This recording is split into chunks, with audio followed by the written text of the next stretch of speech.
Good to have you guys here. 1 a.m. for Geeka. That's dedication right there. Well, you're going to get some good value out of tonight. Wisconsin, Oregon, Germany, Nashville, Poland, Utah. Yeah, baby. Tennessee, Florida, Finland, Indonesia, Texas, India. Wow, we're from all over the place. So to start off, guys, I just want to do a poll while we're waiting to get an idea of who I'm talking to. I want to know what your filmmaking skill level is so I know what to teach tonight.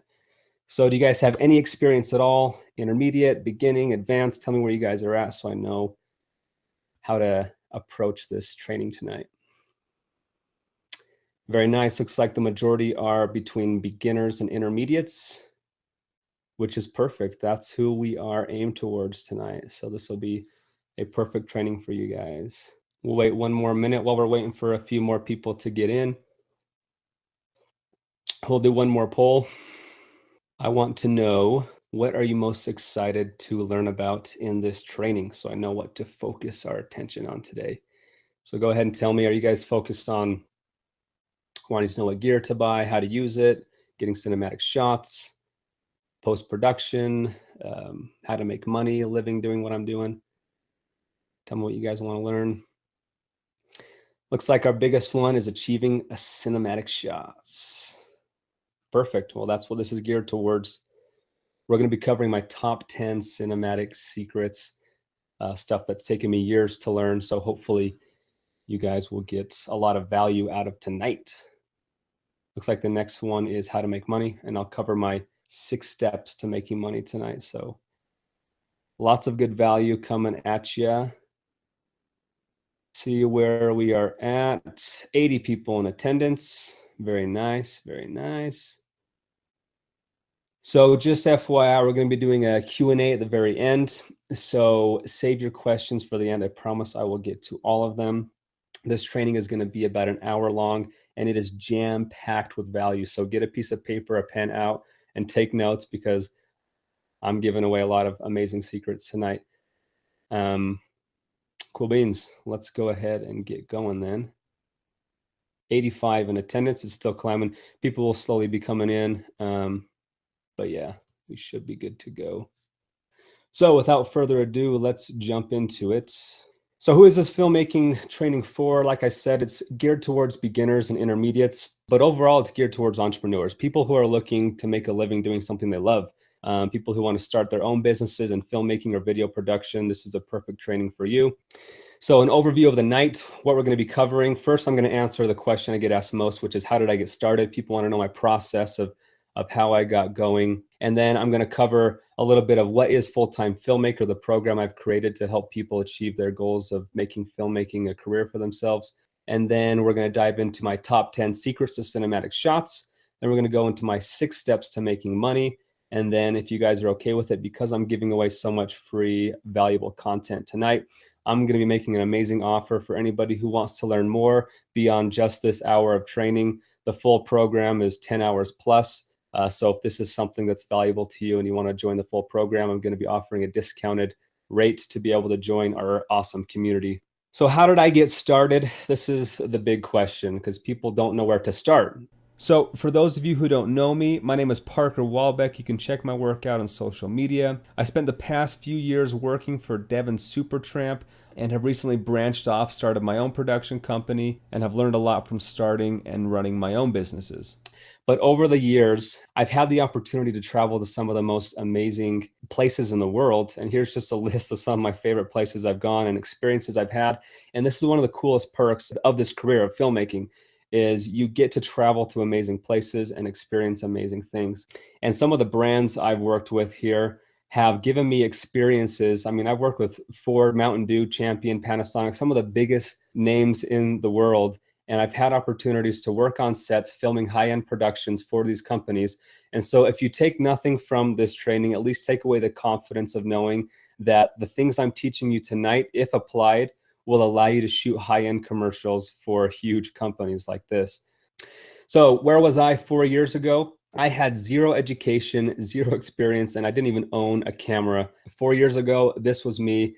I was knocking doors, selling direct TV in the hot weather of Texas. I absolutely hated my job, hated what I was doing, but I was doing it to make money. And I think that's where a lot of people are in life, especially you younger people in college and high school, is you're trying to figure out what to do in life. And this was me 4 years ago. I had no idea what to do, and I hated my job, but I had to make money. And that's kind of how life goes. But I ran across a quote that inspired me to change my life. This quote by Steve Jobs says, your work is going to fill a large part of your life, and the only way to be truly satisfied is to do what you believe is great work. And the only way to do great work is to love what you do. If you haven't found it yet, keep looking, don't settle. Now, I was currently settling for a job that I hated. I was only doing it to make money. And I made the commitment then and there that I was never going to do for a career like 90% of Americans that hate their job every day. I wasn't going to do that. I was going to find something that I truly loved and was passionate about so I could accomplish great work in this life. So I quit my job then and there, drove back to Utah the next day, and I started searching for my real passion. And I came across a video on YouTube by a guy named Devin Supertramp. I'd never heard of him, didn't know anything about him, but I instantly fell in love with what he was doing. I watched this video about Kauai that just had these amazing colors and scenery and the movement and the music. Everything just combined to completely inspire me. And I made the decision right then and there. I said, this is it. This is what I want to do with my life. I would absolutely love waking up every day to go to work if this was it. And so I dove right in and I bought my first camera. I bought a used Canon T3i for those who are wondering what I started with. And I bought mine used, got a Tokina 11-16 wide angle lens and a GlideCam HD 2000. And this is my first setup. And $1,300 for me at the time was a lot of money to be dumping into essentially a hobby, something I didn't even know if I'd be good at. And this is something I talk a lot about, is being willing to invest in your future. And we'll talk about that later on. But you guys need to be willing to invest in professional gear if you want to be treated as a professional and potentially make this into a professional career for yourselves. So don't go cheap, buy something professional that's going to deliver some high quality content. So I took this gear and I realized something. I had no idea how to use it. I'd never owned a camera. And so I spent the rest of that summer watching frustrating YouTube tutorials, trying to teach myself how to do everything. And I'm sure a lot of you have been in this same scenario where you spend, an hour looking for a tutorial, and you finally find one that works, and it's 20 minutes long, and you only get 30 seconds of information out of it. And it's just a huge waste of time. I know how it goes. And that's a huge reason why I created Full-Time Filmmaker, is because I wanted to give people an alternative to traditional film school, which is going to cost you tens of thousands of dollars and 4 years of your life, and also an alternative to the months and years of watching YouTube tutorials and just learning from your own mistakes. So we'll get to that later, but I've been where you guys are, and so I know, that process of searching for tutorials. But 3 or 4 months of tutorial watching and learning from my own mistakes, I took that, went down to SUU where I was attending school at the time, and I had my first experience to really show what I could do. So the first event of the school year was this awesome paint dance. And as I arrived to it, I realized that nobody was filming it. And so I immediately recognized it as an opportunity to pose myself as the professional filmmaker on campus. So I ran back to my car, grabbed my camera gear, I jumped the fence, jumped up onto stage, and just pretended like I was the one in charge of filming the event. And this is a huge principle to my success, you guys, is confidence. Be confident in yourself. Even though I had zero experience, I'd never filmed anything, I had the confidence to know that if I gave it a shot, I could potentially do it. And I call this fake it till you make it. I didn't know how to do it very well, but I was going to fake it until I eventually did know how to do it well. So I spent that whole night directing the DJ and the audience and getting them all involved. And I just had a blast filming it. And by the end of the night, everybody thought that I was the filmmaker who was hired to film the event.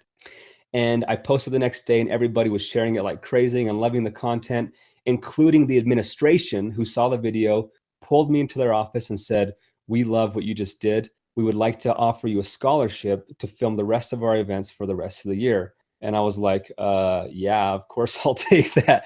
And so immediately I went from not knowing anything about filmmaking to the director of cinematography at Southern Utah University. And so all of a sudden I was the big wig on campus who had the camera and running around, and everybody knew me as a cinematographer, the professional of the entire university.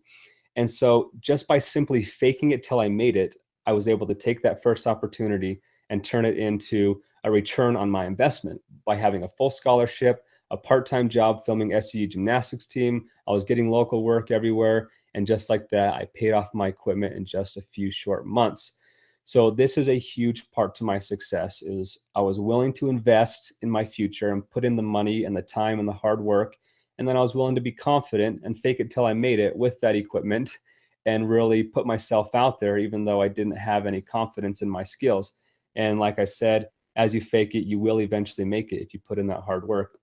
And what this allowed me to do was upgrade to my second setup, which was a Canon 5D Mark III, a Canon 16 to 35 millimeter lens, a 70 to 200, and of course my trusty glide cam. So this was a huge step for me. I mean, $6,500 for somebody who has only been doing it for maybe 5 months. I was kind of nervous about it, but again, I was willing to invest in my future and take those risks. I didn't have the money, and so I went to my dad and said, Dad, I'm a poor college student, but I believe that this could really take off. And so I need $6,000 to be able to jump into this head first. And my dad later on told me that he didn't really think I'd make much of it, but he at least believed in me as a person that I would give it my best shot. So he lent me the money, I bought the gear, and this was a huge key to being able to take my next opportunity, which I'll talk about now. So what happened was I was following Devin Supertramp on Facebook, and on Facebook, he posted this picture saying, I did a shoot in Hawaii. Some of the shots didn't work out, and I need somebody who has the same looking arms as this actor I use that can help me redo these shots. And so I posted a picture of my arms to Facebook, and I sent it to him, and I said, how do these look? And he immediately responded and said, perfect. Can you be in Provo tomorrow? And I was completely starstruck that he was even talking to me. And I was just like, yes, I'll be there, whatever you need, sir. And so I spent the rest of the weekend doubling as Devin's arm model for his Far Cry 3 video. If any of you guys have seen that on his YouTube channel, I'm the one shooting people in the back with my beautiful arms. So that was kind of the doorway in, is me willing to, sacrifice my arms and my weekend to help him out. But while I was on set with him, I started picking his brain and said, Devin, who's helping you shoot all your videos, doing all your behind the scenes and all your editing for you? And he said, you know what? I'm actually looking for somebody right now. I've been doing it all by myself. And so I sent him some of my work and I said, look, I don't have the most experience, but I can promise you that I'll be more hardworking and passionate than anybody else you can find. And I must have said something right, because a week later he called me up and brought me onto one of his sets, and the rest is history. The rest is history. That is how I started my career working for Devin Supertramp. But it wasn't all that easy. I spent the first 3 or 4 months working for him for free, just trying to add value. And that's another principle we'll talk about later, is adding value first. Is I was willing to offer my weekend and my arms for free, and then film and edit for him for free for a few months, just so I could show him how much value I could bring to his operation. And once he saw that value, he ended up hiring me on full time, because he realized how much I could bring to his company. And so just like that, I made a return on my investment by getting a full-time job, experience working with big name brands, traveling the world, and having a personal mentorship from my personal hero. Essentially, I got a career out of that investment of buying that gear. And Devin asked me before he hired me on, he said, what gear do you own? And for me to be able to say I own the exact same gear as you was a huge confidence booster for him to be able to hire me and bring me on, because I wasn't going to be a burden. I had my own gear. It was professional, and I was going to be able to add value to his company. And so I spent the next 3 years, like I said, traveling the world, working with amazing brands. And people always ask me, if you had all these amazing experiences and this amazing job, then why on earth did you leave Team Supertramp? And this is another principle I live by, is continue learning and growing.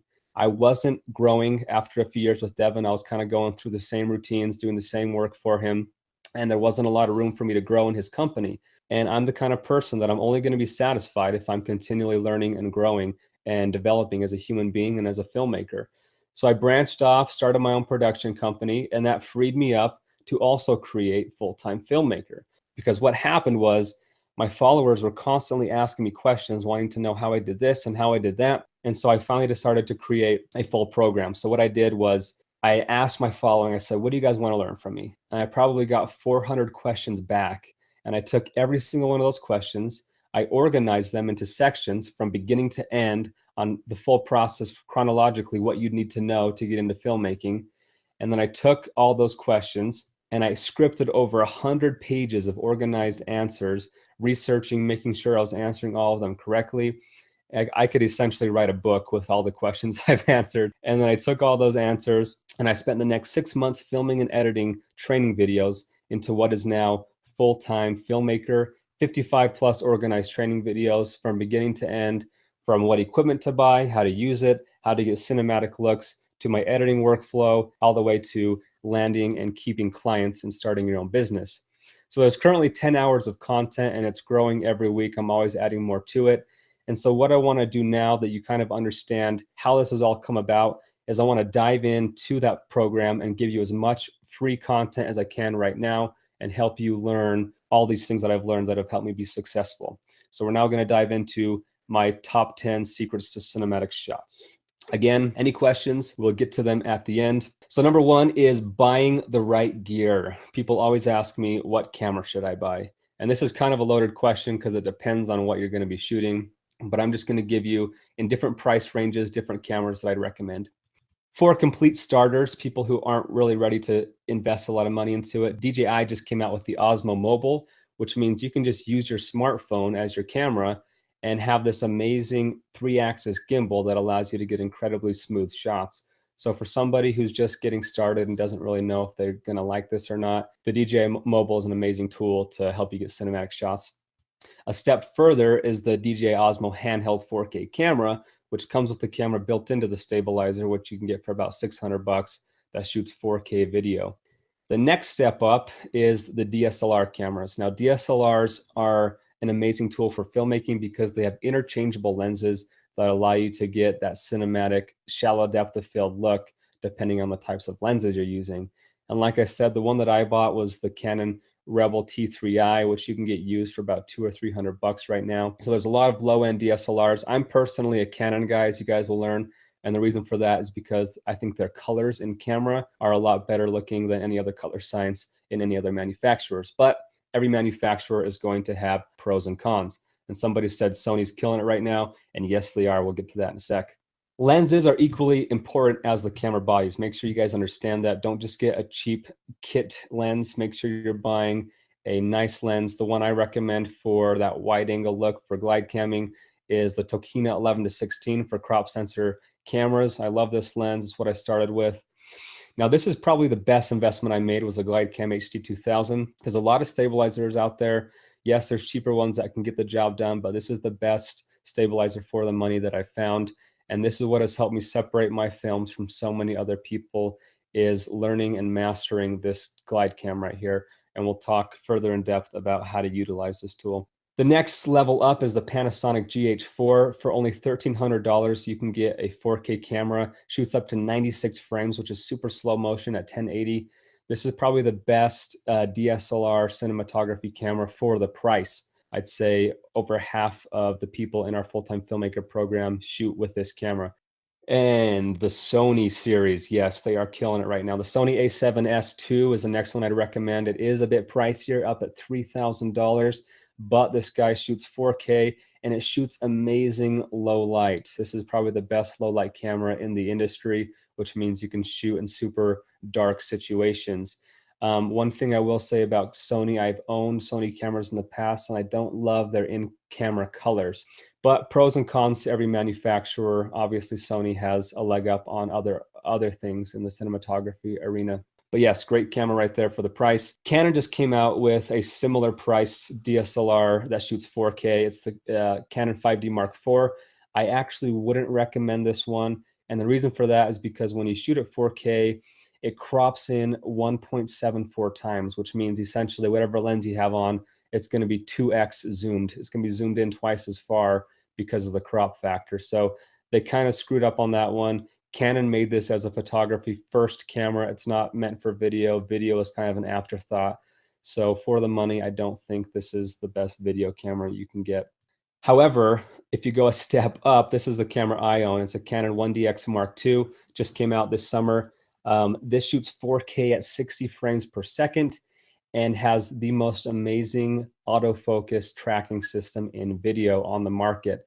So yes, this is super pricey, but this is, in my opinion, the best DSLR for cinematography on the market. But obviously, you're going to pay a premium for that. If you're looking to get out of the DSLR world into cinema grade cameras, I highly recommend getting into the Red Cinema line. I personally own a red weapon dragon. However, that is going to cost you anywhere from $50,000 to $80,000. So it's a whole new realm.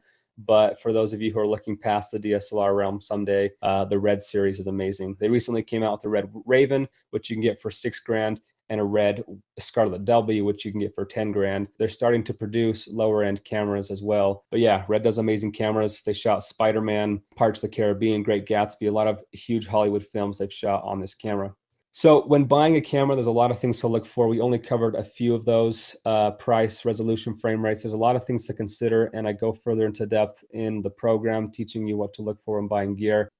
Moving on to cinematic secrets number 2 is choosing the right settings. People want to know how I get that cinematic look. So here's some of the settings I recommend. First and foremost is shoot at 24 frames per second. Trust me, people, this is what they shoot Hollywood films at, and this is what your eye is used to seeing when it associates high quality films. 24 frames per second, the reason they use it is because it gives a certain motion blur that is easy on the eye and makes it feel like it's a movie. So 24 frames per second gives you that motion blur effect. And a lot of people will start out at 30 frames because it looks smoother, but I promise you 24 is going to make it look more like a Hollywood film. When you do shoot at 30 frames per second, it's going to make it look more like a soap opera or a news broadcast, because they shoot everything at 30 frames per second, and it makes it feel more like real life and less like a movie. So like your iPhone, for instance, shoots at 30 frames per second. So it kind of associates, our brain associates 30 frames per second with home videos and soap operas. So 24 frames per second for that cinematic look. There are times, however, that I do shoot higher frame rates, and those times are when I plan on slowing those down to 24 frames in post. So for example, if I shot 60 frames, I would convert that to 24 frames in the editing room, and that's what creates slow motion. So it stretches out those 60 frames over 2.5 seconds, and that is the slow motion effect. So 60 frames per second, like I said, if you know you're going to be slowing it down in post, I would bump it up and shoot those higher frame rates. But if you know you're not going to be slowing it down, 24 frames is going to give you that cinematic look. Other camera settings, picture profile. This is a big one. As far as what I use with Devon Supertramp, if you watch those videos, 90% of them were using this picture profile. It has a standard profile with sharpness turned all the way down to 0, your contrast turned down 1, saturation up 1, and color tone up 1. And this gives a super vibrant, saturated, happy look to the film. And that's what we were going for with all of Devon's films. And so if you want to replicate that same style, that is the profile we used. Your camera comes with a bunch of presets, and so play around with those and figure out which one, you know, looks best for the style of film you're creating. A lot of people will shoot cine style or a flat profile, which means it's super unsaturated and uncontrasted. And what that does is it gives you freedom in post to color correct and give it a look. But if you don't know how to color correct very well, a lot of you beginners, just pick a profile that looks good at a camera. And like I said, that's the one I recommend if you want to achieve that same look that we got. Next setting tip is white balance. Highly discourage shooting anything auto in camera. Learn how to use your manual settings. Here's an example of me shooting an auto white balance. I mean, every light source has a color temperature, and the color temperature of the sun during a sunrise like this is around 3000 Kelvin. And if you put it to auto white balance, it's going to give you an image that looks like this. It's going to make your sunlight look white, and it's going to make everything else look blue. So what you have to do is go to your manual settings, and I boosted this up to 6000 Kelvin, and all of a sudden it warmed everything up and made it look like a true sunset. And so learn how to use your manual settings. As a rule of thumb, when you're outdoors with the sunlight, you want to be between 56 and 6000 Kelvin. If you're indoors with unnatural lighting, with artificial lighting, you want to be between about 3 and 4000 Kelvin. So make sure you're using manual white balances to make sure those colors look correct in camera. Also, as far as manual settings go, do not use auto ISO. So here you see 3 examples. And if you're using auto ISO, a lot of times it'll expose for the sky and underexpose everything else, or it'll overexpose the sky to expose for the ground. So you need to manually expose it to get something that looks like something in the middle here. And you see the histogram, which is reading the information in the image and telling you whether it's underexposed, which will put all the information over here to the left, or whether it's overexposed and put all of your information over here to the right. So make sure all of your information, as you see in this middle example, is spread out evenly throughout your histogram. So learn how to use those tools within your camera to get correct exposure, and please avoid using auto settings. Cinematic shots secret number 3 is getting smooth shots. People always want to know, how do I get such smooth shots with a glide cam? And so I want to give you my 4 keys to getting smooth shots. Obviously, I go further into depth on the program, but I want to give you a basic look at what to look for to get those smooth shots. The first one, getting good balance. There's 3 points of balance on your glide cam.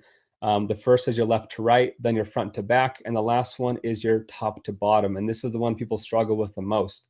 The way you get a correct top to bottom balance is by having a drop time meaning the amount of time it takes for your glide cam to go horizontally to vertically. You want that time to be 2 seconds, at least 2 seconds long. Glide cam recommends 2 to 3 seconds. I prefer about 2 seconds. So if your drop time is faster than that, that means you need to add more weight to the top where your camera is. And if your camera is too light, then you need to add some weights up there so that you can get a drop time of at least 2 seconds. So make sure your glide cam is balanced, or else you're not going to be able to get smooth shots.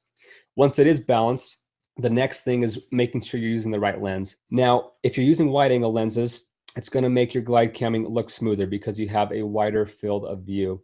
And so I recommend, especially for beginners, to use wider angle lenses. Now, I'll glide cam with lenses as high as 70 to 100 millimeter, but that's because I put in a lot of hours of glide camming and I feel really confident. And so the better you get, the higher focal lengths you can shoot at and still achieve cinematic shots. But especially for beginners, I recommend using those wide angle lenses to help it look like those shots are smoother than they are. 3 is the offhand. This is probably the next biggest one to your balance. You'll notice that I'm holding the glide cam with my left hand and I'm right-handed, which means I recommend holding the glide cam up with your worst hand and finessing or moving the glide cam with your best hand. And you'll notice my right hand has 3 or 4 fingers up front, my thumb behind, and I am barely touching that thing, guys. Less is more when glide camming. The less you touch it, as long as your glide cam is balanced correctly, the smoother those shots are going to be. All that right hand is doing is, contradicting the wind resistance and turning it when it needs to be turned. But learn how to use that offhand. It's like riding a bike. Once you get it down, it's a second nature, but it takes a while to learn it. So don't get frustrated or discouraged. You got to put in a good amount, 2 or 3 months of learning how to use that offhand. And the last one is the way you walk. Pretend like you're carrying a hot cup of coffee across the room and bend your legs, your knees, and use them as shocks. This is going to help take away that up and down movement and make those shots even smoother. Yes, my legs, my knees will hurt after a long day of glide camming, but it makes for a lot smoother shots. So those are my 4 keys to smooth shots. Again, further into depth in the program, but that should give you at least a good idea of what to look for. Number 4 is create movements. How do you make your shots look so dynamic? I think movement is probably the biggest thing that separates mine and Devin Supertramp's films from so many other people's, is our ability to move the camera. So what I want to do now is show you my top 10 glide cam moves. Once you know how to use the glide cam, that's not enough. You need to learn how to use it creatively to get good looking movements. So I'm now going to share with you a little video I prepped. It's about 3 minutes long. And this is going to show you my top 10 glide cam moves. So without further ado, here is our top 10 glide cam moves. So the first and most common shot that I use is called the push-in shot. This is literally me just moving straight forward, and I like to use this shot a lot of times for establishing shots, for landscape shots, for real estate shots. This is just a great way to establish a location and an amazing alternative to just using a static tripod shot. The second shot is the pull out. It's the exact opposite of the push in. I'm literally just moving straight back, and I like to use this shot a lot of times when I'm trying to reveal something in my image, like in this instant, these pillars. Or in this case, I'm walking backwards to track these bikers and reveal the landscapes that they're biking on as they reach them. Move number 3 is the parallax, and this one's probably my favorite and the most used. And essentially what I'm doing is I'll move my body one direction while panning the camera in the opposite direction. And this makes it look like your subject stays in the same spot on the frame while everything else around them is moving in the background. So it gives a really cool parallaxing effect.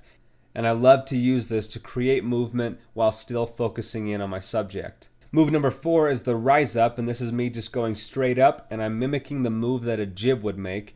And here's a couple examples of me using the rise up. Move number 5 is the reveal, and that's when I find something in my foreground to reveal something else in my background. And here's a couple examples of using the reveal move. This one obviously done with a drone. Move number 6 is the tilt down. This is where there's something interesting above me and I'll use it to glide up against to reveal something else that's below me. So for example, in this shot I'm using the windmills to reveal the cars that are coming into my scene. And in this one I'm using the buildings to glide up against as I reveal this person walking. Move number 6 is the opposite. This is the tilt up, and I like to use this for intro shots to establish locations in a video, or to reveal a character to open up a scene. Again, if you watch any of my videos, you'll notice a lot of these moves being used quite a bit. In this case, I'm tilting up and panning left at the same time, so doing a combination of two. Number 7 is change of focus. This is where I set a focus point close to my subject, and then I'll start farther away where my subject is out of focus, and I'll move into focus. So this is a cool effect, taking your subject from out of focus to into focus, and here's a couple examples of times when I use the change of focus. Number 8 is tracking. You can do lead tracking, follow tracking, side tracking. This is basically when you're trying to keep your subject in the same spot of the frame. And here's a couple examples of me lead tracking, an example of me side tracking, and then an example of me follow tracking. Number 9 is transition moves. This is where I use two different objects from two different scenes, like the tree and the end of this bridge, and then I mesh the two shots together, creating a cool transition, making it seem like I went from one place to another by using something in my frame. So take this for example, this pole that I passed by, I use it to transition into a new clip. And I explain how I accomplish these transitions in my editing workflow videos. And number 10 is low mode. This is where I turn the camera upside down, silhouette my subjects up against the sky, and give you a new, fresh perspective. So instead of silhouetting my subject against the ground like a drone shot would do, I flip that camera upside down, get close up in the action, and give you a new perspective, silhouetting that subject up against the sky. All right, so there it is. Those are my top 10 glide cam moves. But yeah, so if you watch any of Devin Supertramp or my videos, you'll see those moves used over and over again. So if you can learn some of those creative moves, it's going to add a lot to your films. Number 5 is create depth. People want to know what aperture they should shoot at. Now, I personally like shooting at 2.8 for a lot of things I do. 2.8, when you shoot a low aperture, what it does is it knocks the background out of focus, gives you that shallow depth of field, and helps you focus in on what you want your audience to focus in on. So look at this example, side by side. There's people in the background of each of these shots, but you can't tell on the one on the left because it's knocked out of focus. So I highly recommend shooting at low apertures to maintain that shallow depth of field. Also, to create depth is you want to use foreground. So anytime I'm glide camming, I'm always looking for something to glide up against. When you can include some foreground into your image, it just creates depth and makes it look more three-dimensional. So look at this shot here. I have foreground on my right, I have my subject in the middle, and background blurred out in the back here. So I have 3 levels deep, and that helps create depth. And the last thing for creating depth is using leading lines. Find natural lines around you, like in bridges or fences. Anything you can find that helps lead your eye to the center of the image is going to help create depth to your image. So that's a big part of creating cinematic shots, is creating depth. Number 6 is camera angles. People want to know what camera angles they should cover. And so as a basic rule of general camera angles to use, try and get a wide establishing shot, a long full body, which is kind of like a wide shot, but usually on a tighter focal length than just a full body of your subject. You want a medium shot, which is just the waist up, a tight or close-up shot, which is usually just of the face, and then a detailed or extreme close-up shot, which focuses in on a specific detail. And then a cutaway shot is when you cut away from your scene into a different scene. And then, of course, you can mix it up with doing low angles to show dominance and high angles to show weakness. And I like to live by something called a 5-shot rule. So when covering an important piece of action, I like to cover 5 different angles. So here's an example of video I shot for Devin Supertramp. The first angle was a wide establishing shot, so you can see what it was all about. The second shot was from the front of the kayak on a GoPro. Third shot was from up on top on a bridge to give a different perspective. The fourth shot was on the side right in the action. And number 5 was from behind the kayak, a POV. So there I've covered 5 different angles. And then in the editing room, you have the freedom and capability to cut between different angles, and that allows you to have a lot more perspective and a lot more intensity in your edit to allow your audience to feel like they're a part of the action. So what I want to do now, I have another video prepared for you. This one's only about a minute long, but this one is going to show you me shooting a scene from one boring angle and then shooting it from 5 or 6 different angles and cutting between them. And you'll see how much more life it adds and how much more cinematic it is when you add these camera angles. So here is our second video showing camera angles.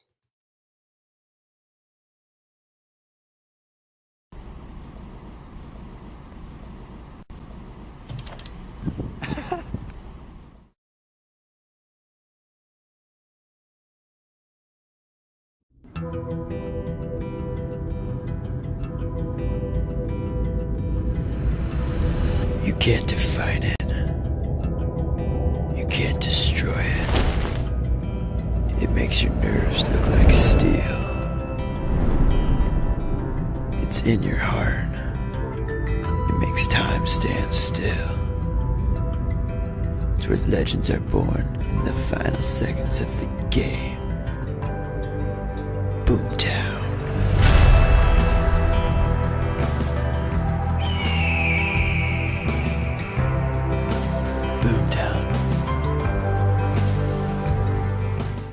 So there you have it. That's the importance of camera angles right there. As you can see, it makes a huge difference when you have these different angles included instead of just one boring wide angle. So make sure to cover as many angles as you can of important action and then work your magic in the editing room. Now you'll notice I also added sound effects and music and a voiceover and slow motion and aspect ratio. So there's a lot of other things that went into that that we talk about further in the program. But camera angles was a big part of making that more cinematic. Number 7 is perspective or lens choice. Which lens should I use and when? Now, this is one that took me years to understand. I was honestly just guessing for a long time. So I'm now going to share with you the lenses I like to use and when I use them. First and foremost is my favorite lens, the wide angle lens, 16-35. This is the lens I like to use when shooting things like nature videos, when I want to see a wide field of view to see my entire scenery. Or when I'm shooting real estate, it makes the houses look bigger. Or when I'm shooting action adventures type stuff, I want to get really close to the action and still see my full subject. So I pop on that wide angle lens and it allows me to get that perspective. Times that I don't use the 16mm lens is when I'm doing a close-up on the human face. As you can see, it distorts the face like crazy and pulls that face way back. So it's been said that between 70 and 100mm is the best focal length for the human face, the most flattering. So when I am shooting something like a wedding or portraits, I go to my standard lens, my 24-70. And what this allows me to do is zoom into 70 and get a nice flattering look on their faces. But I can also pull back to 24 and still get that wide group shot for the entire family. So this is an amazing lens that I like to use to have that versatility. And then my next favorite lens is the telephoto lens, my 70-200. And the times when I use this guy is when I can't physically get any closer to my subject. Like on this one, I was about 200 yards away on a bridge and I just zoomed all the way into 200 so that I could still fill the frame with my subject. So those are my favorite lenses to use and the times that I use them. Again, here's a look at 16 compared to 200. As you can see, it makes a big difference to know which lens to use and when. Number 8 is polarizers. People always ask me, do I use any filters? And how do I get such good dynamic range on my images? Here's an example with and without having a polarizer. And you can see in the top here, the sky's kind of blown out and not as blue. And in the bottom here with the polarizer, it really makes those blues pop out. Without polarizer, these clouds kind of get lost against the sky. You can really see the detail come out in the clouds as it pulls away from the sky. The mountain here is kind of hazy and foggy. And then right here, you see it's nice and green and lush. And that's because it's cutting out the reflection of the sun and helping you see the actual colors that you see with your eyes.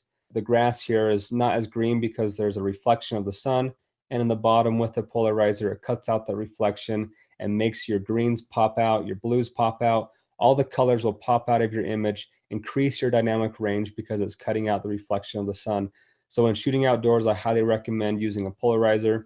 And the polarizer I use is the B&W Kaisamin circular polarizer. You can get it for about 140 bucks depending on the size of your lens, but this is my go-to when shooting outdoors to make my colors pop. Number 9 is lighting. How do you get the most out of natural light? People always want to know my technique for shooting outdoors because I shoot outdoors so often. So I'm now going to give you my 3 factors that affect natural lighting, which are time of day, camera direction, and weather.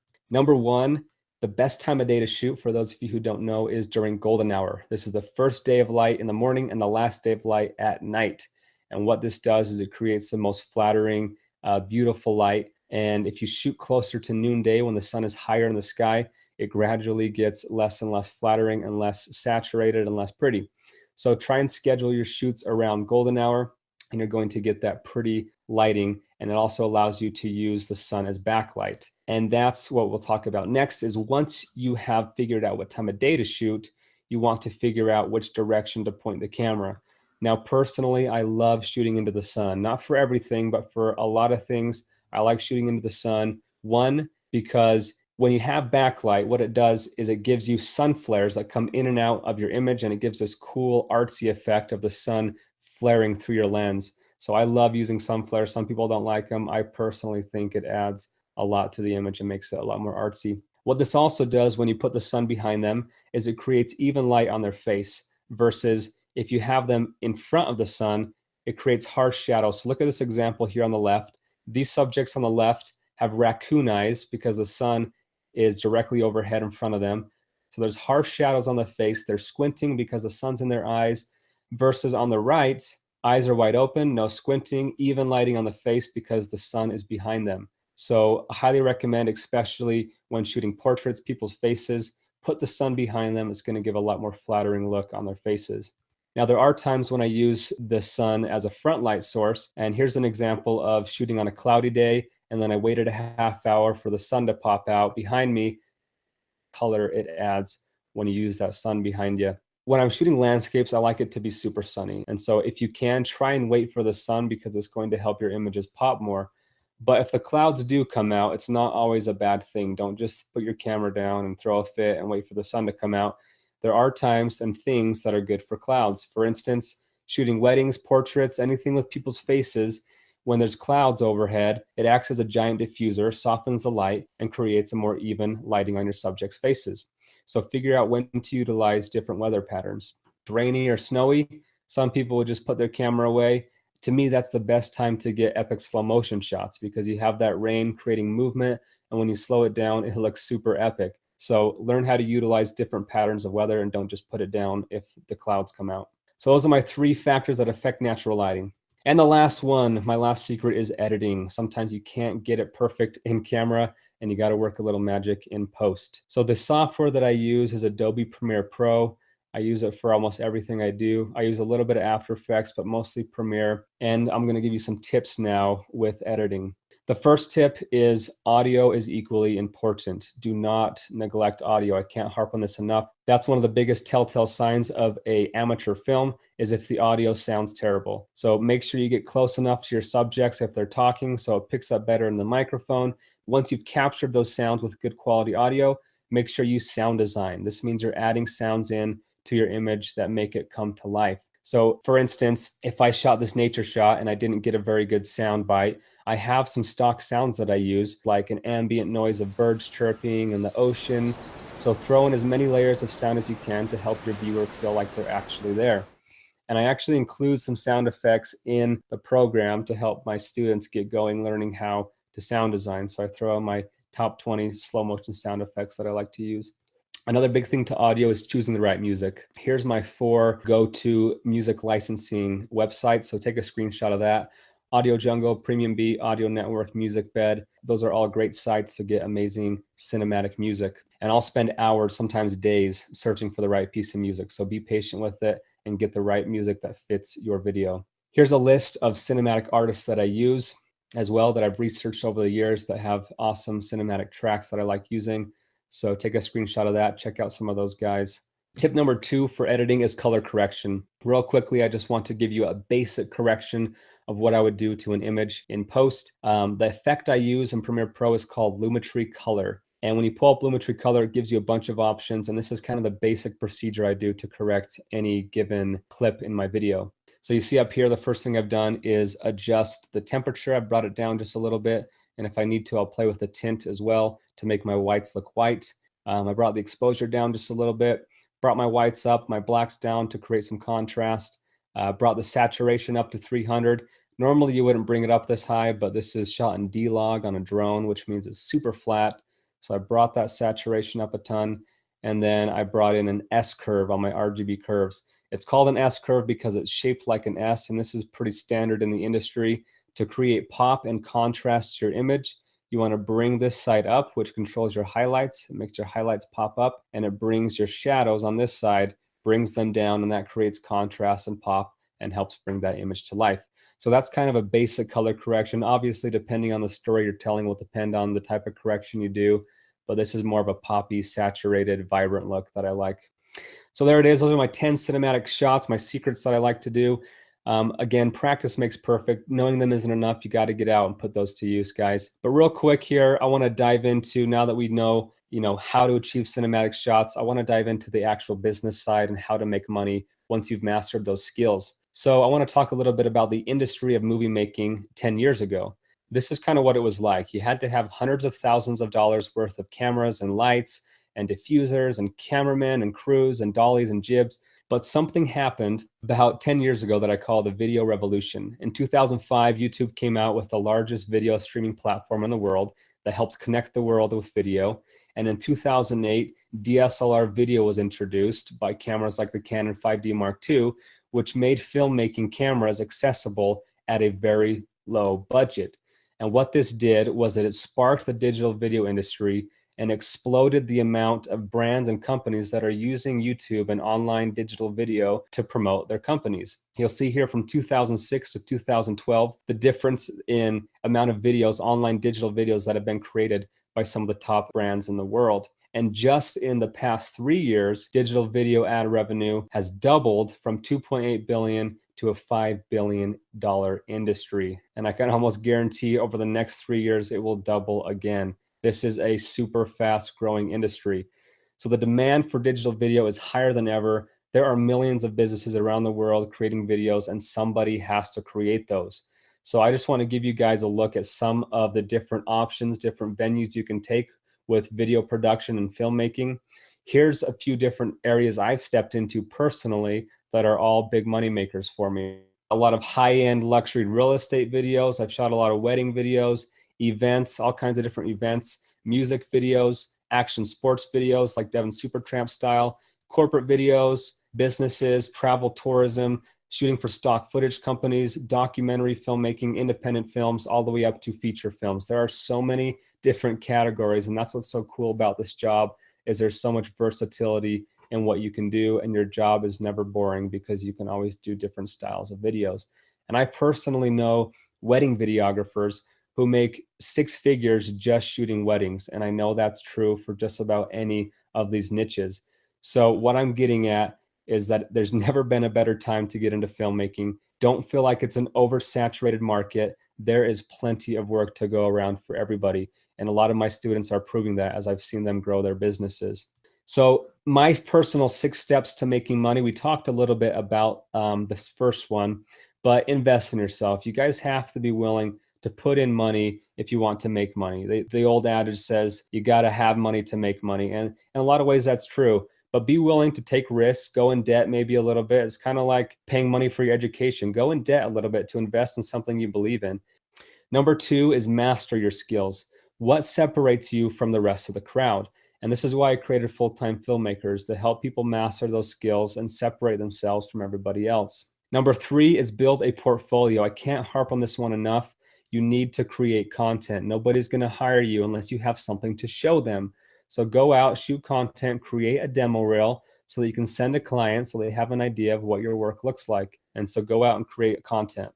Number 4 is market yourself. Like I said, even if you don't feel confident in your skill level yet, you have to put it out there. Let people know what you're doing.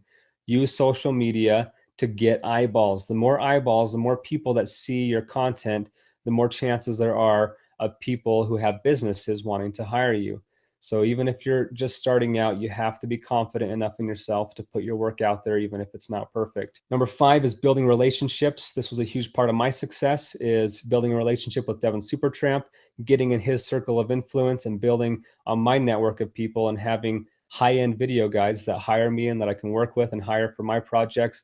So networking is a huge part, and we'll talk about that in a second, but that's a huge part of full-time filmmaker as well, is having a circle of influence of people like me and other high-end filmmakers around the world who can influence you and can network with to help you build your network quicker. Number 6 is add value first. I work by a principle I like to call free to fee. And basically what this means is be willing to work for free before you charge a fee. And I promise you, if you go into a company and say, I just want to take your backpack around Southern Utah and make a free commercial for you, of course they're going to say yes. So I actually did that. And then I sent the video to them after and I said, hey, what do you think? And they said, that's amazing. I'd love to hire you guys to go to Hawaii and do the same thing. And I'm like, perfect. I charge $5,000.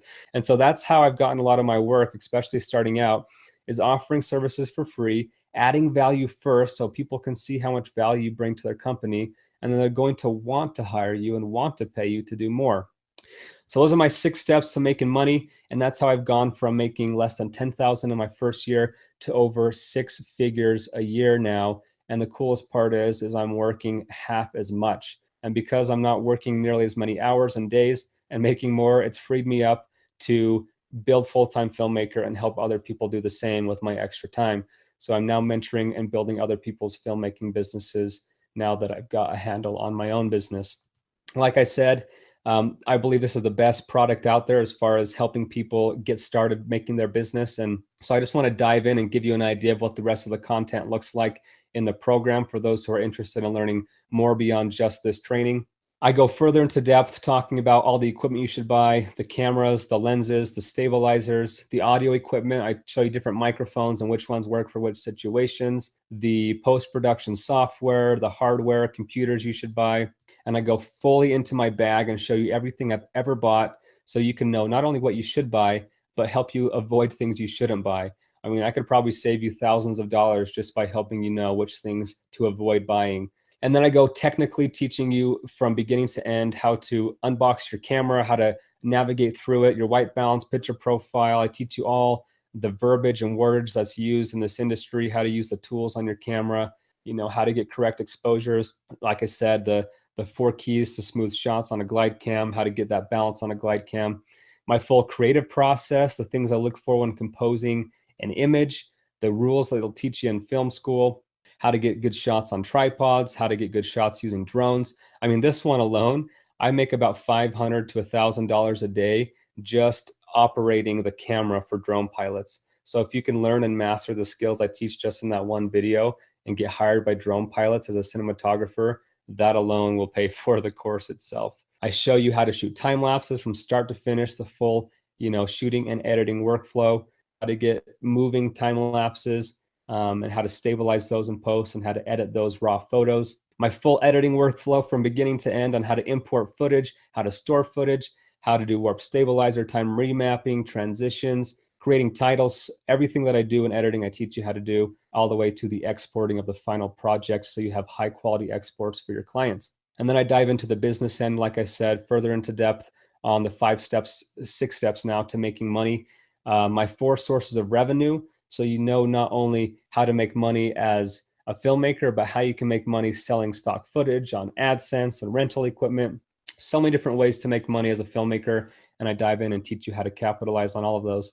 Also how to monetize your YouTube videos for any content you post, and of course how to do SEO strategies so that you're knowing how to make sure your content is actually getting seen, how to do your titles and descriptions and tags so that you're actually getting views on YouTube and optimizing your chances of being seen.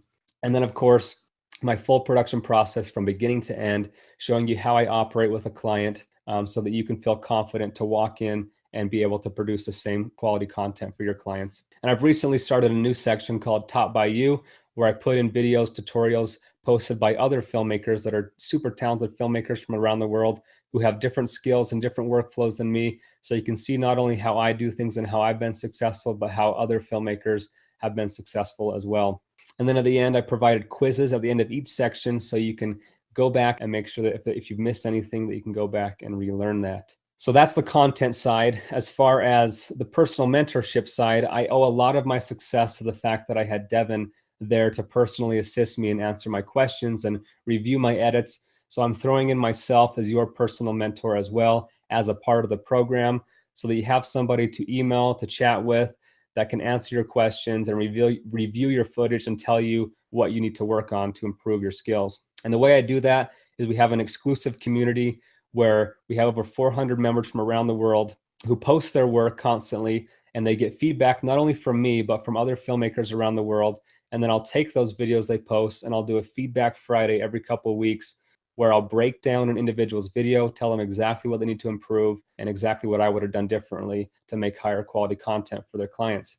And we're also doing, as an exclusive bonus for the program, regular video contests. I've teamed up with Adobe and GlideCam to give away free memberships and free GlideCams to people who win our video contest. And there's an example of one of our members winning a GlideCam from a contest. And as one of the biggest perks of film school, for those who have asked, should I go to film school? Should I not?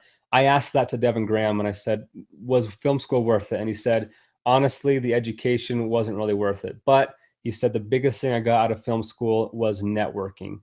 He said that was the biggest thing that I took out of film school, is having a network of people to work with, to collaborate with, to learn from, and to grow with. And so as a part of the full-time filmmaker community, I have a map built in showing you where every member is at in the world, over 400 members and growing every week. So you can know where in the world members are that you can work with, collaborate with, and see their videos and post your videos and learn and grow together. So networking is a huge part of it. Also, as another bonus, I'm throwing in-person job shadows. This is where I put my schedule out to the Facebook group. I tell them where I'm going to be filming and when, and I invite you full-time filmmaker members to come out to my shoots, learn from me on set, and see how I operate. And those are some of the most fun moments for me, is being able to meet you guys in person. And for those who can't make it to the in-person job shadows, I do a virtual job shadow where I have one of the members film behind the scenes and I post all the work I'm doing so you can see how I operate in different situations. So in music videos, when I'm shooting real estate videos, wedding videos, any type of video, events, commercials, I'm showing you how I operate so you can have the confidence to know, if you watch my process, that if you do something similar, you're going to be successful when dealing with your clients. And as even more bonuses, I'm throwing in 40 free music tracks, and then I'm giving you a full list of my other cinematic artists that I use as well, along with those 20 slow motion sound effects. And I'm including my release waiver form and use for your own business so you can keep you safe from any legal issues. But my favorite bonus is that everybody who joins the program is eligible for the Adobe Creative Cloud student discount, which gives you 60% off their entire suite, saving you $360 a year. So this bonus alone will pay for the cost of the course in less than 2 years. So there it is. That's the Full-Time Filmmaker Lifetime Membership. This membership includes access to all the content I've created and all the content I will continue to create. Just in the past 5 months, I've already added 20 more videos from the time I launched the program. So I'm constantly learning myself and constantly adding content so that as I learn, you learn with me. And just that alone, just the content that exists, in my opinion, is worth more than a semester at film school, which is going to cost you $3,000 to $5,000. Not to mention that I'm including a personal mentorship to answer your unique questions and give you feedback to your videos, the exclusive community so you can network and have a wider circle of influence with other talented filmmakers, the video contest for awesome prizes, the in-person and virtual job shadows for exclusive behind the scenes, and lastly, the Adobe Creative Cloud student discount. What do my 400 plus members think of Full-Time Filmmaker? Here's a couple of guys who actually attended film school. Andrew Guilford said, "Your teaching is clear and thorough and advice is dead on. I've been in film school for 2 years using standard industry equipment, and you've summed up in 2 years of classes and about 24 videos. So cool." And Corbin Bishop said, "I've been attending the University of Utah Film School for the past 3 years and I'm a senior. And I just want to let you know how much this course has helped me progress and get my confidence up the way film school has not. Just want to let you know how great your course is. Keep it up." So those are two guys who have attended film school and can testify of the value of this course and how much it's helped them grow in the ways film school can't do. And there's a bunch of other 5-star reviews. I haven't had a 4-star review yet. I actually had one 4-star review of the course, and the guy was just asking for quizzes. And so I added those in, and he changed it to a 5-star.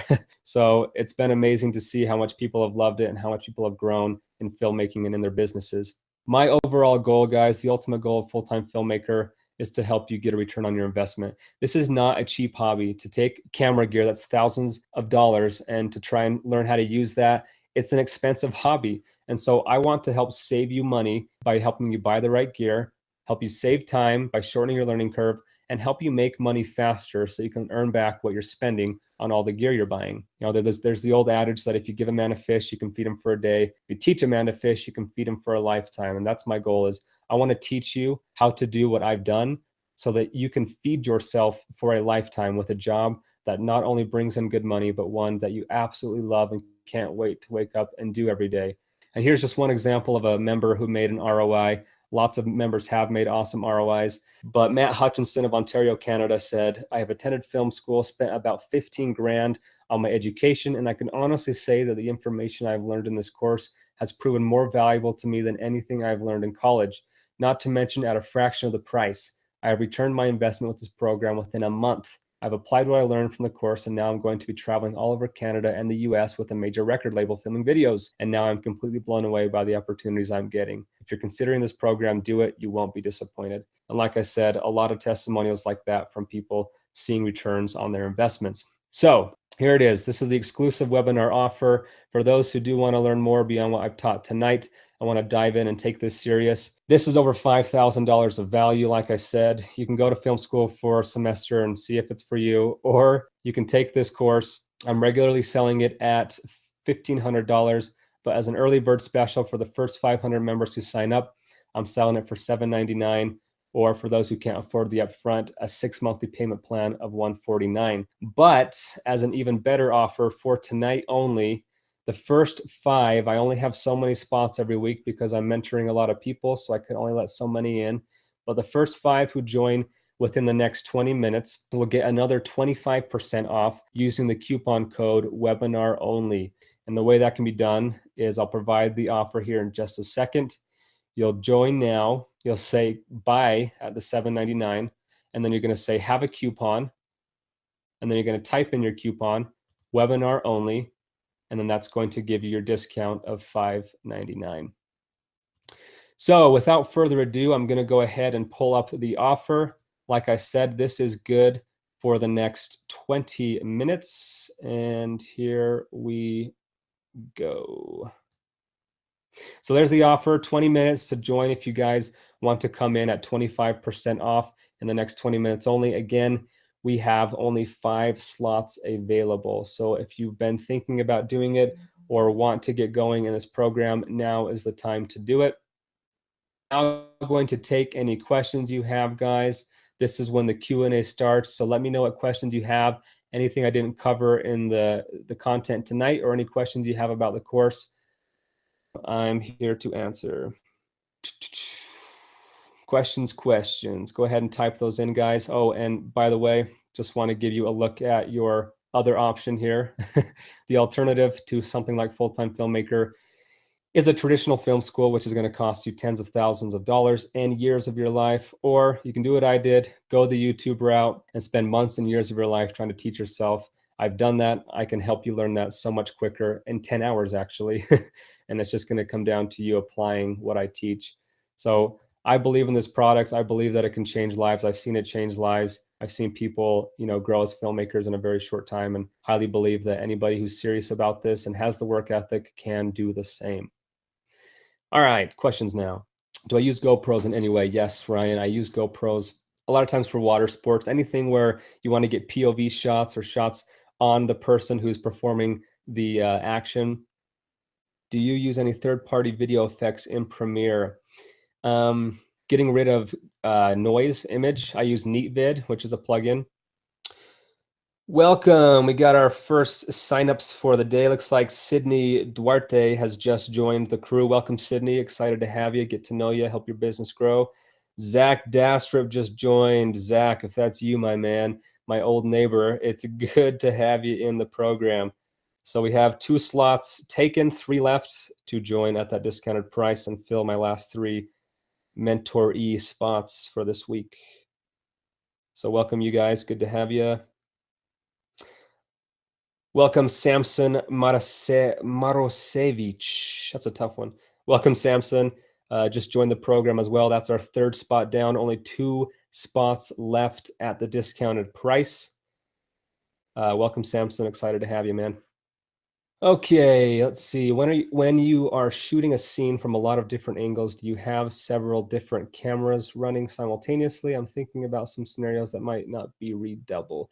Yes, there are times, Luis, when you want to have multiple cameras, and that's why I own 3 or 4 cameras, is so that, for example, when you're shooting interviews, you want to make sure that you have multiple camera angles. In Supertramp shoots, if it was a really hard, only do it so many times, we'd have like 5 camera angles. We'd have a GoPro, a helicopter, somebody on a long lens far away. So yeah, do you plan all your shots or plan them right on location? Harsh. For certain more set scenarios, we'll try and plan as much out as we can, but there's some things you can't predict for, and you'll pretty much always be improvising on set.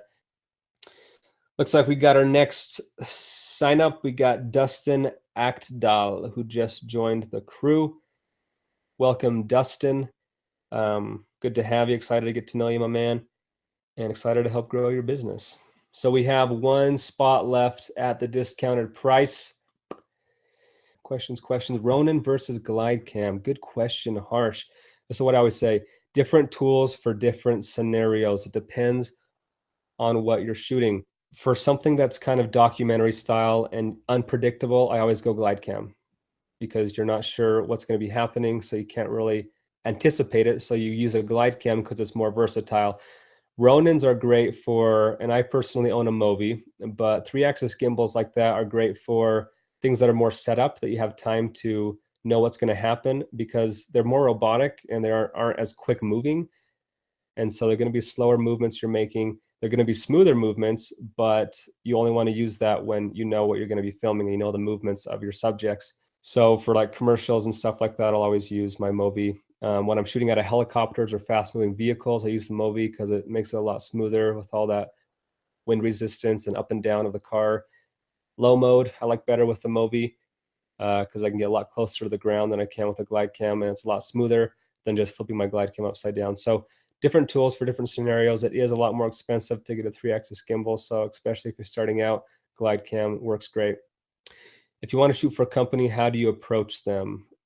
Anand, I first off would say offer your services for cheap or free. Depends on kind of where you're at in your business, but if you really want to work for them, offer them a low price or work for free. Let them know, hey, I do amazing work. I would love to work with you guys and show you what I can bring to your company. Here's my ideas. Give them some ideas of how you can add value to their company. Go shoot a video for them. Give them the product. Be a pleasure to work with. And then I promise you, if your content should speak for itself. And if it does speak for itself and they love what you created, they're going to be hiring you to do more. There's a lot of ways to approach companies, but to me, that's one of the best ways. Is if you want to earn the client, because it's 10 times more expensive to find a new client than it is to retain an existing client. So to get new clients, that's the way to go. To retain existing clients, you got to keep them happy and keep that quality content coming. Okay, more questions. Let's see here. What do we got? I'm going to go over to my question tab. What's your opinion on using GoPros with a stabilizer? Nicholas, GoPro just came out with the Karma drone and stabilizer, and I think it's awesome. I haven't used it personally, but I've used other ones, and I think it's a great idea to get stabilizers for any camera you're using. But yeah, it works great with GoPros, and it looks like the new Karma system will work pretty well as well. Thoughts about Flycam Nano with Nikon? Nikon will get the job done.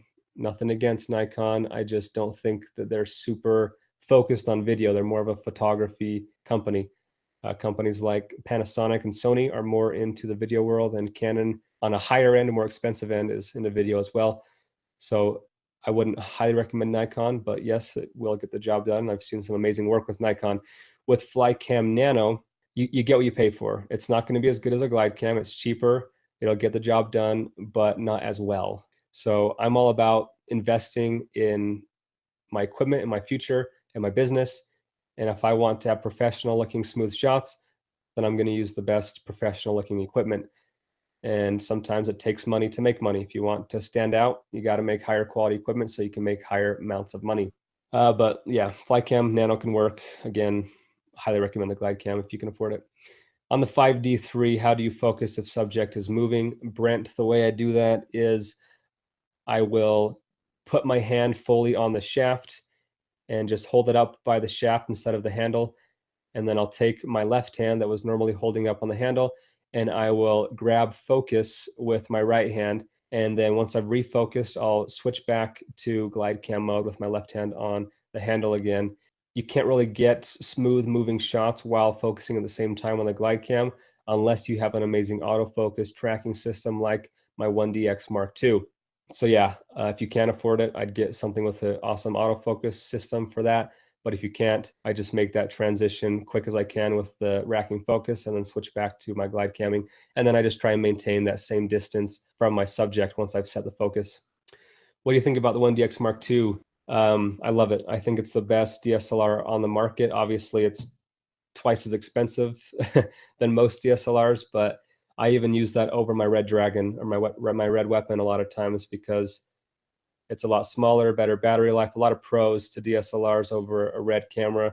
And so highly recommend the 1DX Mark II for amazing quality cinema grade video without too high of a price, but it is going to be pricier. But yeah, amazing autofocus system, 4K at 60 frames, super huge files, but if you can afford the storage space, it's an amazing camera. Ever used the Sony A7S? A little bit. Like I said, I'm not a huge Sony guy. I don't love their in-camera colors, but there are a lot of pros about them, especially their low light, their ergonomics. It's super light camera as well. So a lot of pros with Sony cameras. So I highly recommend Sony for that lower price range. How do you keep the continuity going with so many dynamic move shots without looking abrupt from cut to cut? That's just all in the editing room, Harsh. And I actually give my full editing workflow and show you how I avoid those issues and keep continuity by showing you how I sift through my footage and how I decide what to cut to what at different times. 1DC or 1DX Mark II. David, I own both. They're both amazing cameras. The pro of the 1DC is it shoots in C-Log, which is a flat profile setting that 1DX Mark II doesn't have. But the 1DC does not have autofocus. It doesn't have 4K at 60 frames. Which to me are more important than C-Log, so I like the 1DX better. Doesn't it pain and drain you while using such heavy setups on handheld? Yes, Harsh, it does pain and drain you. That's why I only shoot about 5 to 10 days a month because it's kind of an exhausting thing to do when you're using things like a Red Weapon. DSLRs aren't that bad. I could shoot all day, but Red Weapons kind of drain me. So the Movi setup, when I use a Red on a Movi setup, is a lot better than a glide cam, a lot lighter. So it kind of depends on your setup, but yeah, it does drain you. Best backpack for airport travels without breaking rules on weights. Thomas, I talk about this in my what's in my bag video in the course, but the Ape Case, if you type in Ape Case on Amazon, Ape Case makes an amazing backpack for about 150 bucks that allows you to, it has wheels on the bottom, so it allows you to carry your heavy bags by wheeling it, but it also fits in the overhead compartment and is super deep and super durable that holds all my gear. So that's my favorite backpack that I use. Do I shoot the same frame rate during a project if you're not positive how you will be editing the clip? Tough question. So it depends on the situation. Like for instance, if I'm shooting a wedding, I'll shoot it all at 60 frames per second because I want the option of slowing it down. I know I'm going to speed some of it up to normal time, but I want to have the option of 60 frames. So a lot of times I'll shoot at 60 frames all the time, just so I have that option, and I can always bring it back down to 24 if I want. But be careful with that because what'll happen is some cameras don't record audio while you're shooting at higher frame rates. So you want to make sure and look for that, because if you shoot at a high frame rate all day long and then you go back in your editing room and realize you don't have any audio and you needed audio, then it's really going to suck. So just be aware of that. Other questions. Do you have any experience considering underwater cinematography? If you do, how do you get really smooth cinematic glides when filming in water?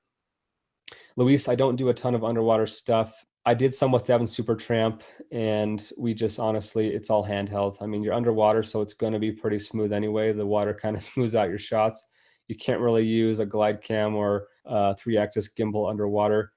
So you just got to learn how to be smooth going handheld. I personally, honestly, just use GoPros when I'm doing underwater stuff. I don't think it's worth buying a $2,000 underwater housing and risking your gear underwater when a GoPro can do 4K and still give amazing results. In The Hobbit, they actually shot one of the shots on a GoPro Hero 2 for one of the underwater shots because they didn't want to put their red underwater. So if Hollywood films can use GoPros underwater, so can I. Can you tell us what the most important tools, gadgets are that you take with you on every shoot? Obviously, your camera and lenses that you need, my polarizer for outdoors, my glide cam, trusty glide cam, #1 tool, the the Movi for me. I always bring the Movi, not always the Movi, but if I know I'm going to be using it, I'll bring the Movi. And if I need a tripod and a monopod, but I won't always bring everything. Just depending on the shoot will depend on which ones I bring. Zoom lenses or prime lenses? So Harsh, I only talked about my zoom lenses because those are usually what you buy first, especially for beginners and intermediates. But I do own a 50mm Sigma, and they just announced, Sigma announced their 85mm Sigma, and they have a whole line. The Art series is amazing. Highly recommend for prime lenses, the Sigma Art series. They're about half the price of Canon L series lenses, and they're actually sharper. They're not weather sealed, which is a con, but they are sharper, nicer lenses in my opinion, and they cost half the price. So those are my favorite prime lenses. Ever tried Blackmagic Cinema camera? No, I haven't. I actually was going to get the Ursa Mini 4.6 when it was coming out, but ended up getting a red instead. So I've never used it personally, but they look like awesome cameras, and I've considered getting them at time. Do you plan to work with Devin again? I was hoping to, Julian. When I left, I told him I'd still love to work together, but he has his own in-house team, and unless he needs extra help, he just uses that team. So obviously, we're both super busy running our own businesses now. To shoot people with backlight, how do you recommend getting that nice light on their face like you had when you talked about avoiding raccoon eyes if you have the sun behind them?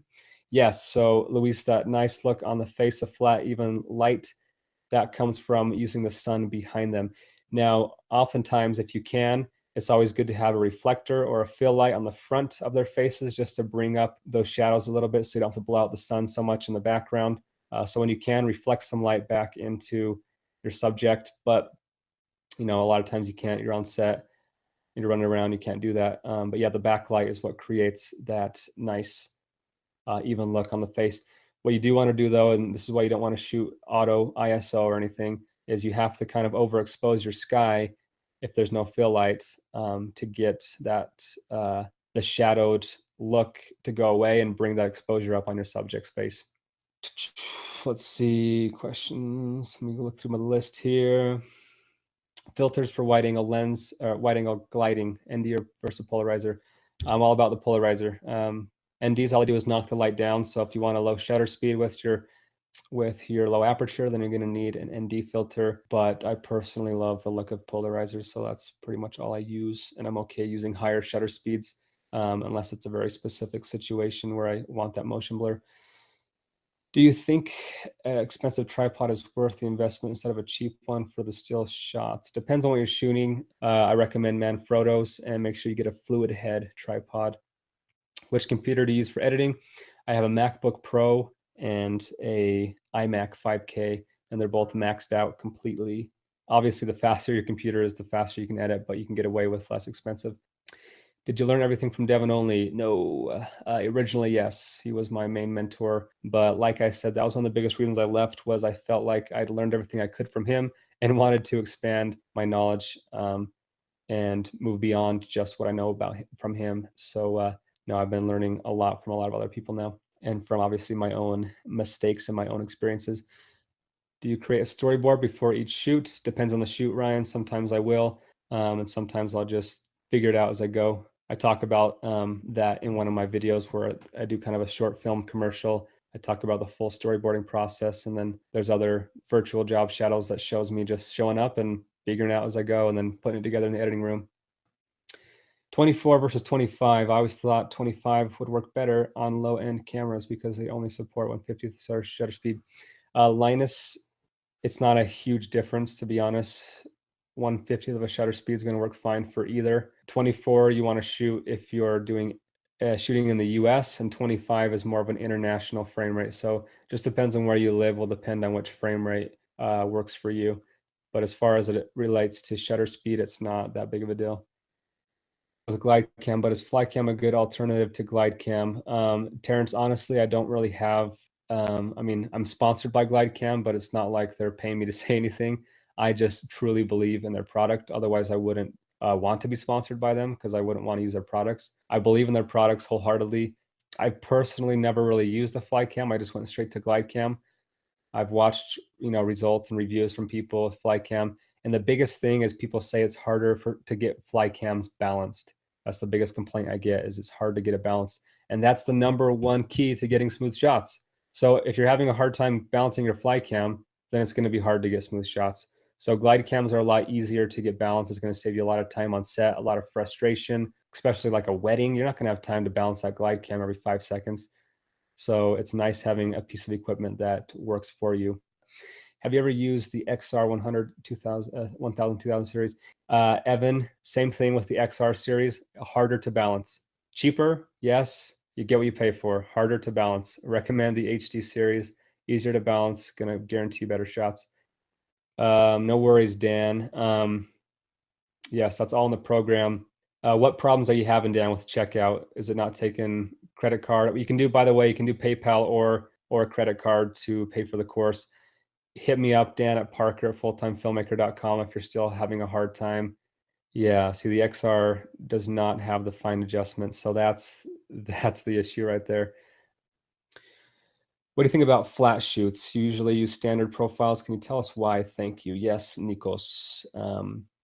By the way, before I answer that, there's 50 seconds left to join at the offer of 25% off. So for any last minute people, go ahead and get signed up. I'll give you guys an extra minute or two if you guys are still trying to get signed up, but that offer will end soon. So let me know if you guys have any problems getting signed up. Yes, I shoot on the Red Weapon now a lot, and it shoots a flat profile, and that's great for creating your own looks and color grading in post. But like I said, for a lot of newbies, beginners, color correcting can be difficult, and it's hard to get those colors back. So shooting that profile is a huge way to avoid that. With Devin Supertramp, we were pumping out a video every week, and we didn't have time to spend several days color correcting. So we just went with the look we liked, and we shot that standard profile to save us time in the editing room. So there wasn't hardly any post-production coloring workflow. So that was probably the main reason, Nikos. One, because we loved the way it looked at a camera, the colors, and two, to save us time. But yeah, flat profiles when I want to get a certain look. But if I want to save time and I just love that vibrant, saturated look of Canon colors in camera, I'll just go with that standard profile. So it just depends on what I'm shooting. I can't afford to do it at the moment, but hopefully in the next month, if I have questions such as, does your program cover the 2-3 setting, etc., would I be able to email you those questions? Absolutely, Jeff. Any personal questions you have that aren't covered in the course, you email me. I will hit you up and make sure those get answered. That's what the program's all about. Let's see, I'll take a few more questions and then I got to bounce. Yeah, no worries, Leah. Lee, thanks for coming out. Good to have you. No worries, Oscar. Glad to have you out here. Thanks for the webinar. It's great learning from you. Any plans visiting Europe ahead? I don't have any current plans for Europe, but I'm sure I'll be there sooner or later. I was in Africa last month, Asia the month before that, and so I'm sure I'll be there eventually. Just follow me on social media, guys. I'll keep you posted on where I'm going and when, and if I have time for meetups and stuff, and so I can meet some of you guys in person.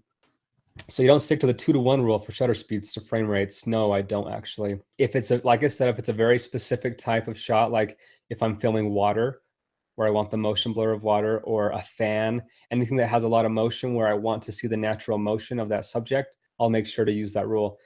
But there's a lot of things that I don't mind having a faster shutter speed and less motion blur, and sometimes I actually prefer less motion blur, and that's just my style. Rules are made to be broken. Understand when to use rules and why they're there, and then use your creativity to decide what you think is best for your situations. But yeah, I personally am okay shooting higher shutter speeds. I'll shoot as high as 4,000 shutter speeds on some things. Filter, I'll use a polarizer, which brings in too much light to be able to have a low aperture and a low shutter speed. So I'll just simply boost that shutter speed up, taking away some of that motion blur. forward to joining your course. Great concepts, and I've learned tons just from tonight's session. Awesome, Luis. Glad you learned a bunch. Feel free to hit me up at parker@fulltimefilmmaker.com if you have any other questions or doubts about the program. Would love to have all of you join at some point if you can. You know, this is my personal testimony that I've seen so many people make, like I said, ROIs and make the money back 10 times by, you know, applying what they've learned in this program. I'm not just a filmmaker, I'm a businessman. I understand how to grow a business. That's one thing a lot of filmmakers don't understand is even though they have good skills, they have no idea how to convert that into money. And that's one thing that I want to help people with. So any last comers, feel free to hit me up at parker@fulltimefilmmaker.com if you still want that discounted price from tonight. Other than that, I'm out. Thanks for coming out tonight, guys. It's been fun hanging out with y'all. Follow me on Instagram, Facebook, YouTube. Keep up to date on what's going on with Full-Time Filmmaker and with my filmmaking career. Best of luck in all of your filmmaking endeavors. Be confident, fake it till you make it, guys. I promise me and Devin are still doing that today. We're always learning and growing and faking it as we go until we make it. And that's the only way to truly grow and progress in this life is to be confident in yourself and just give it your best. So that's it. I'm out. Thanks for coming out tonight, everybody. Any other questions? Hit me up at parker@fulltimefilmmaker.com. And that's it. Peace.